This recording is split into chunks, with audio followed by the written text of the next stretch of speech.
Assalamualaikum warahmatullahi wabarakatuh. Alhamdulillahi rabbil alamin.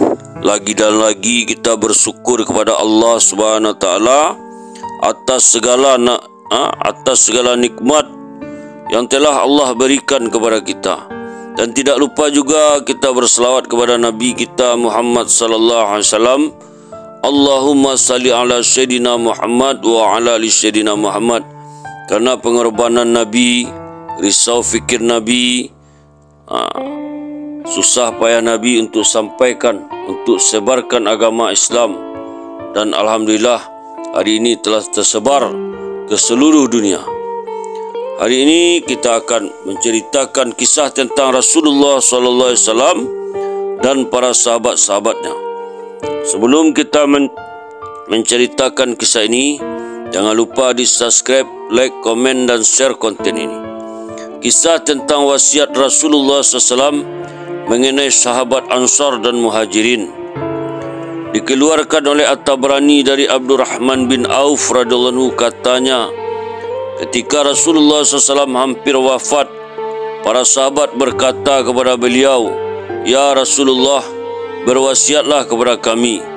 Rasulullah SAW bersabda, "Aku berwasiat kepada kamu agar menghormati dan mengutamakan sahabat-sahabatku yang lebih dahulu memeluk Islam dan yang berhijrah, yang terdiri dari muhajirin dan anak-anak mereka setelah mereka.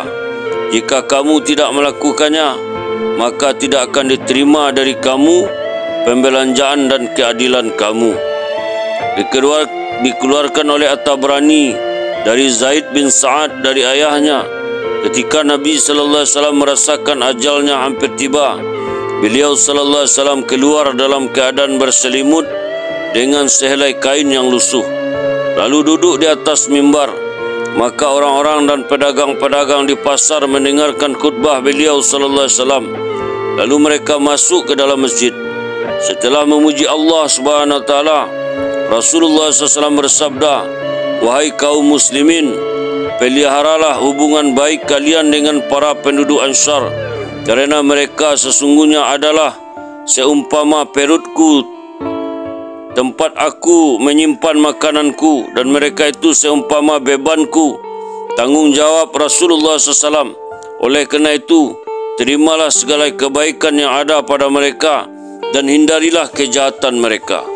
Dilanjutkan, larangan Rasulullah SAW untuk mencaci sahabatnya dikeluarkan oleh Al-Bazar dan Anas radhiyallahu anhu. Katanya, suatu ketika satu pengaduan dari Malik bin Ad-Dakhsan radhiyallahu anhu dikemukakan kepada Rasulullah SAW, dan mereka memberikan gelar kepadanya sebagai ketua para munafikun.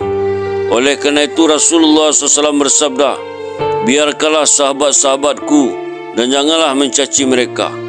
Dalam riwayat At-Tabrani dari Ibnu Abbas radhiyallahu anhu dikatakan, Rasulullah SAW bersabda, "Barang siapa yang mencaci sahabat-sahabatku, ia akan dilaknat oleh Allah, para malaikat dan manusia sekalian." Dalam riwayat At-Tabrani dari Aisyah radhiyallahu anha dikatakan, Rasulullah SAW bersabda, "Janganlah kamu mencaci para sahabatku. Allah melaknat orang-orang yang mencaci sahabat-sahabatku." Dalam riwayat At-Tabrani dari Sa'id bin Zaid bin Amr bin Nufail radhiyallahu anhu dikatakan, sabda Rasulullah SAW, "Kamu menyuruhku supaya mencaci sahabat-sahabatku, sedangkan Allah merahmani dan mengampuni mereka." Dilanjutkan, ancaman Ibnu Abbas agar tidak mengatai para sahabat dengan perkataan yang keji dikeluarkan oleh At-Tabrani dari Sa'id bin Zubair. Katanya, seorang lelaki datang menemui Ibnu Abbas radhiyallahu anhu dan berkata kepadanya, "Berwasiatlah kepadaku." Ibnu Abbas berkata, "Aku berwasiat kepadamu agar bertakwa kepada Allah. Jagalah dirimu dari perkataan yang tidak patut terhadap sahabat-sahabat Rasulullah SAW, kerana kamu tidak mengetahui kelebihan dan keutamaan mereka." Al-Haisami mengatakan dalam jalurnya terdapat nama Umar bin Abdullah As-Saqafi. Ia adalah daif. Dilanjutkan, kisah tentang wasiat Rasulullah SAW mengenai ahli keluarganya. Dikeluarkan oleh At-Tabrani dalam Ausad dari Ibnu Umar radhiyallahu anhu, katanya, perkataan terakhir yang diucapkan oleh Rasulullah SAW adalah, jagalah ahli keluargaku, kebajikan mereka setelah aku meninggalkan mereka. Dikeluarkan oleh Abu Ya'la dari Ummu Salmah radhiyallahu anha, katanya, suatu ketika Fatimah radhiyallahu anha datang menemui Rasulullah SAW dengan menggendong Hasan dan Husain, dan tangannya memegang sebuah periuk yang berisi makanan panas. Ketika Fatimah radhiyallahu anha meletakkan periuk itu di hadapan Rasulullah SAW, beliau bertanya, di manakah bapaknya si Hasan? Fatimah menjawab, ia sedang di rumah. Kemudian Rasulullah SAW memerintahkan seseorang supaya memanggil Ali bin Abi Talib radhiyallahu anhu. Setelah Ali tiba, maka Rasulullah SAW bersama Ali, Fatimah, Hasan dan Husain duduk untuk makan makanan yang telah dibawa oleh Fatimah itu. Setelah selesai makan, Rasulullah SAW bersabda, ya Allah, musuhilah siapa saja yang memusuhi mereka, dan lindungilah siapa saja yang melindungi mereka. Kata Al-Haisami, hadis ini isnad jayyid. Dikeluarkan oleh Tabrani dari Ibnu Abbas radhiyallahu anhu, katanya, Rasulullah SAW bersabda, Ya Bani Abdul Muttalib, sesungguhnya aku memohon dari Allah 3 jenis doa untukmu, yaitu semoga Allah menguatkan pendirianmu, memberi ilmu kepada orang-orang yang jahil dari kalangan kamu, dan memberi hidayah kepada orang-orang yang sesat di kalangan kamu. Aku juga berdoa kepada Allah agar Dia menjadikanmu orang-orang yang dermawan, pemurah, dan berkasih sayang di antara kamu. Sekiranya seseorang yang mengerjakan solat di antara makam dan rukun, serta saum atau puasa, kemudian meninggal dunia dalam keadaan membenci ahli keluarga Muhammad sallallahu alaihi wasallam, maka ia akan masuk neraka. Diriwayatkan oleh At-Tabrani dalam kitab Al-Ausad dari Utsman radhiyallahu anhu, katanya, barang siapa yang melakukan kejahatan terhadap anak cucu Abdul Muttalib dan ia tidak menerima balasan di dunia, maka aku akan membalas mereka sekiranya bertemu denganku pada hari kiamat. Kata Al-Haisami, di dalam jalurnya terdapat nama Abdurrahman bin Abu Auzinad, ia adalah daif. Dilanjutkan kisah tentang kegembiraan Umar radhiyallahu anhu mengenai hubungan nasabnya dengan Rasulullah sallallahu alaihi wasallam. Dikeluarkan oleh At-Tabrani dari Jabir radhiyallahu anhu bahwa ia mendengar Umar bin Al-Khattab radhiyallahu anhu berkata kepada orang banyak ketika ia menikahi puteri Ali radhiyallahu anhu, janganlah engkau menyalahkan aku, kerana sesungguhnya aku telah mendengar Rasulullah SAW bersabda, semua nasab dan persaudaraan akan terputus pada hari kiamat kecuali nasab dan persaudaraan denganku.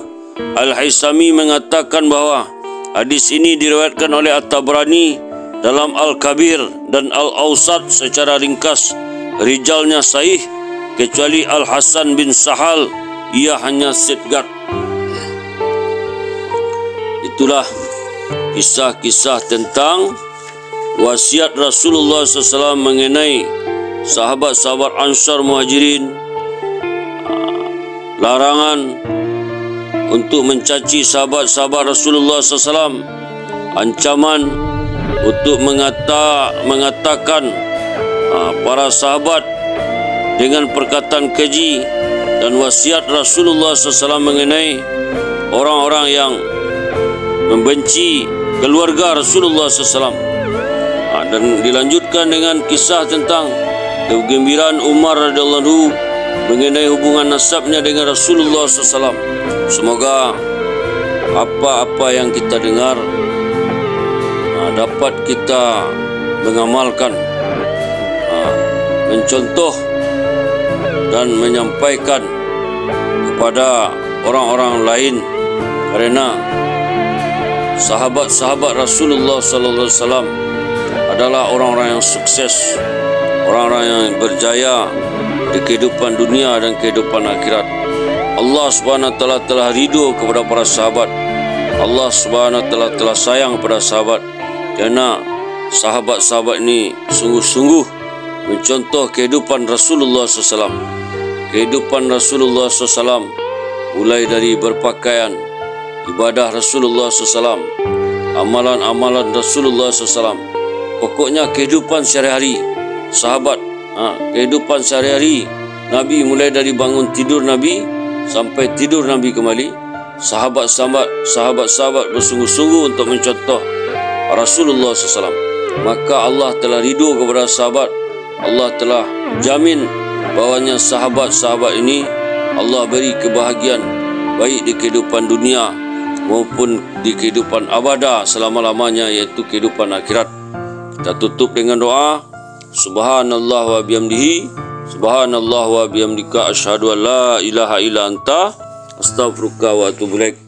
Assalamualaikum warahmatullahi wabarakatuh.